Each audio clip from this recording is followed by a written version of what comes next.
काय होतं? त्यांची कालची जी सभागृहातले वक्तव्य आहे ते 3 वेळा आमदार राहिलेले आहेत, ते खासदार आहेत. तर लोकसभागृहात काय बोलावं, विकासावर बोलावं, शहराच्या महाराष्ट्राच्या विकासासाठी मागणी करावं, त्याच्यासाठी पाठपुरावा करावं. वर्षभरात एकही काम किती निधी आणला हे कधी त्यांनी सांगितलं नाही. एखादा आमदार, एखादा लोकप्रतिनिधी ज्यावेळेस विधानसभेत बोलतो, दुसऱ्या तिसऱ्या दिवशी तीच गोष्ट लोकसभेत मांडायचं. 5-10 वर्ष जी स्वतःला करता आलं नाही, त्या सगळ्या कृतीचा फक्त स्टंट करायचा.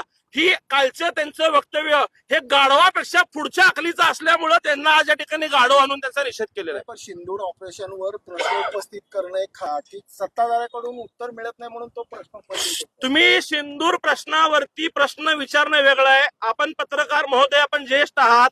तमाशा या शब्दाचं आपण समर्थन करता का?